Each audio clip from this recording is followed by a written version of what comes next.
રાજ્યમાં ગેરકાયદે હથિયારના લાયસન્સના રેકેટનો પર્દાફાશ. એટીએસે કર્યો ગેરકાયદે હથિયારના લાયસન્સ રેકેટનો પર્દાફાશ.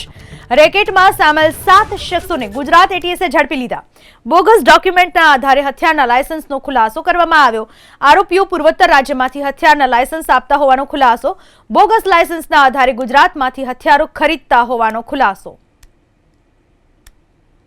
गुजरात में रहता अमुक इसमो जेना नाम के विशाल पंड्या, धोनित मेहता, अर्जुन अलगोतर, धैर्य जरीवाला, शैलाभाई भरवाड़ અને મુકેશ ભાંબા એ લોકોએ મુખ્ય એજન્ટ છે જે લોકોએ નાગાલેન્ડ અને મણિપુરથી ખોટા લાઇસન્સ પ્રોક્યોર કરે છે.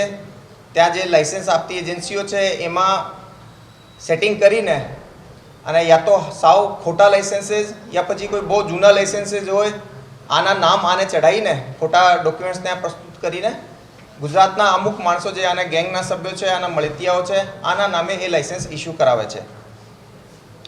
આ ઇનપુટ ઉપર ક્રાઇમ બ્રાન્ચ પણ સાથે કામ કરતી હતી. ઇનપુટને જ્યારે ડેવલપ કરવામાં આવેલ ત્યારે ગુજરાત એટીએસ સાથે સાથે અમદાવાદ ક્રાઇમ બ્રાન્ચ અને સુરત સિટી ક્રાઇમ બ્રાન્ચ પણ સાથે જોડાયેલી અને જુદી જુદી જગ્યાઓથી એ જેટલા પણ શકમંદો છે એને અમે લાવીને એની પૂછપરછ કરી, વિગતવાર નિવેદન લેવામાં આવેલ. સાથે સાથે એ લોકોના નિવેદનમાં જે લોકોના નામ ખુલતા હતા આ લોકોને પણ ચકાસણી કરવા માટે અમારા દ્વારા સુરત શહેર ક્રાઇમ બ્રાન્ચ સાથે સાથે અમદાવાદ શહેર crime branch, Surat city SOG, Vadodara city SOG, Ahmedabad ગ્રામ્ય, સુરેન્દ્રનગર, રાજકોટ શહેર, બોટાદ અને મોરબી જિલ્લાની એસઓજીની મદદ લેવામાં આવેલી.